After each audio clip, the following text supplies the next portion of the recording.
Medyo restrained ho yung naging banggit ninyo sa West Philippine Sea. Ah, If we are going to compare it in 2022, you said, not an inch of our territory will be abandoned.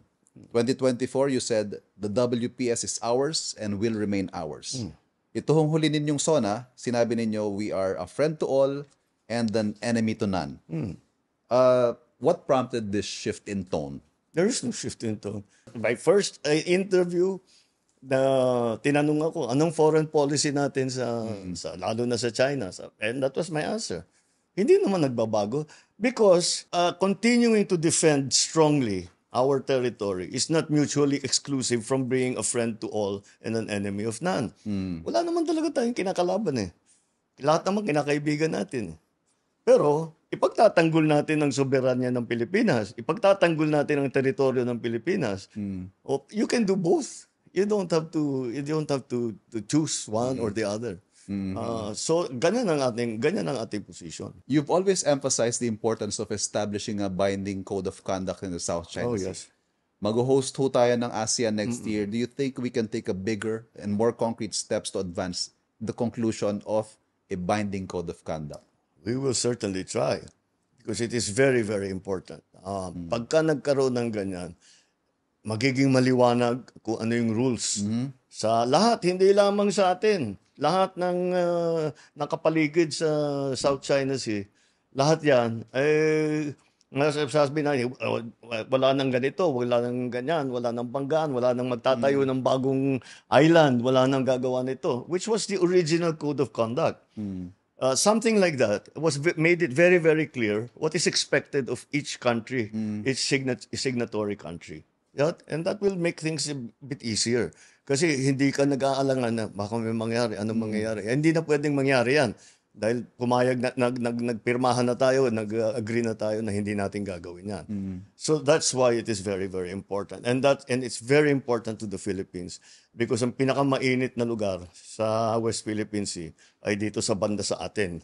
Kaya mahalaga sa atin na magkaroon tayo ng code of conduct. Idagdag ko na rin ho siguro itong nakikita ko rin naririnig ko na tanong even personally or on social media and all sa mga maliliit na usap-usapan. Dinadaan ho natin sa diplomacy, dinadaan natin sa usapan.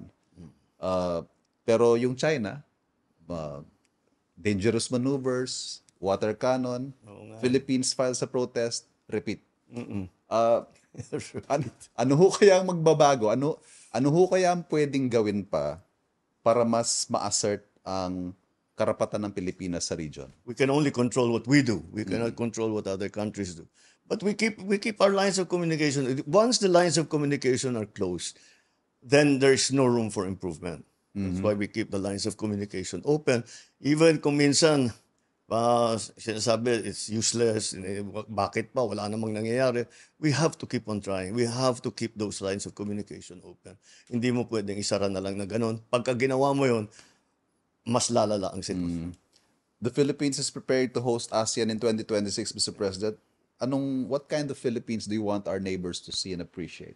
I want them to see the Philippines as it is. I'm so proud of the Philippines. It doesn't need, the expression in English is gilding the lily. Pinapaganda mo na magandang-maganda na eh. Hindi mo naman kailangan ipaganda pa ang Pilipinas, basta ipakita mo eh. Makikita nila ang sisipag ng Pilipino, ang babait ng Pilipino, ang ganda-ganda ng Pilipinas. Marami tayong ginagawa na magkakaroon para papatibayin pa ang ating mga foreign relations sa iba't ibang bansa. What I really want to show is that the Philippines has now come together. A kind of social pact with each other na magtutulungan na tayo dahil naman tama naman ang tinutunguhan natin. And that's the most important thing. Mr. President, second half na po kayo ng administrasyon ninyo. And you said you wanted things done and done fast. Yes. Are you still optimistic that you are going to accomplish what you set out to accomplish by the end of your term? 6 years it goes very quickly. And considering that we were still coming out of the pandemic in 2022, the initial work that we did was really to change the systems in government, to change the investment profile of the Philippines, to change. So these are very fundamental, very basic changes that take a little time. Dahil bureaucracy is the biggest employer. Parang ano yan parang yung tanker. Para lumikot, it takes 12 kilometers, di ba, bago liliko yung tanker dahil napakalaki. Ganyan ang gobyerno. Bago umurong yan, bago umikot yan, napakatagal, napakabagal. That's why I keep talking, kailangan bilisan na ninyo. Dahil kung hindi natin gawin to, baka hindi na magawa. So that's what we If we're there's trying to achieve. if there's one project na gusto nyong matapos bago matapos ang term nyo, just one. Education. Yung aking sinabi sa SONA, na ang bawat pamilyang Pilipino, merong college graduate o merong nag-graduate sa TESDA. Bawat pamilyang Pilipino. Yun para sa akin. Pag nagawa natin to, successful yun. And that is doable in the next 3 years, you think? I think so. I think it is doable. Kung tutuusin mo naman, lahat naman ng ginagawa tayo, maglalagay tayo ng trend, maglalagay tayo ng ayusin natin yung sistema. Pag hindi magandang training, hindi magandang edukasyon ng mga Pilipino, hindi man sila makakapag-compete. Hindi ba in the labor market? Wala rin silang walang advantage lahat ng ating ginawa. Kaya ang punot dulo talaga nila education. Our greatest resource is our people. Our greatest resource is the human capital of the Philippines. You don't have to look at figures. Just talk to foreigners where the Philippines are in their country and what they think of Filipinos and how highly they think of Filipinos. That's all you need to hear.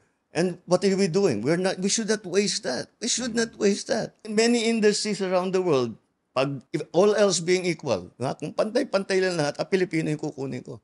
Mas gusto ko Pilipino. For me, that is the most important part of all this development that we are doing. Never mind the physical development, that's also important. But the most important is the human development. And that's why education is, for me, will be the gauge of success of this administration. Mr. President, thank you very much for the opportunity. Thank you. I hope this is not the last time. I am sure it will not be. Thank you. Salamat. Salamat po. Salamat.